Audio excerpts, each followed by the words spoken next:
Okay, for reflection, we just have to, as a teacher, we have to ask ourselves questions, such as like, did I overtax the P? Did I bring up prior knowledge before teaching them? Did I check for their understanding?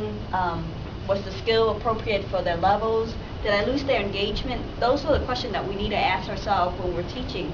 And we have, oh, and also some other ones, like were the material appropriate for the effective learning? Were the activity varied? Because we don't want to board them. Were the activity relevant to learning, and were the instruction clear? Those are the questions we need to ask ourselves.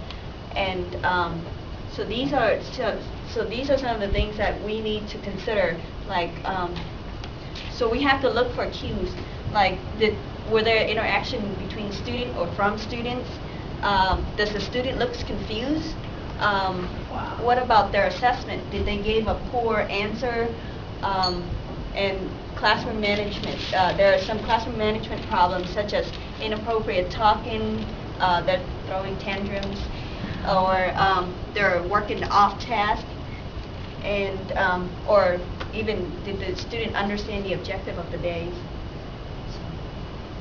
Anything else?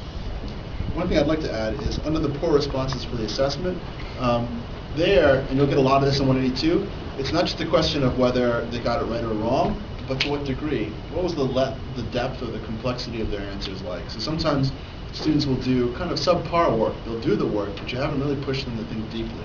And that's more often than not, that's going to be the result of your teaching. You're going to see you got kids to do stuff, but they didn't go deep. And you want them to go deeper. So how do I ratchet that up and raise my expectations for the kids in some way? Well done.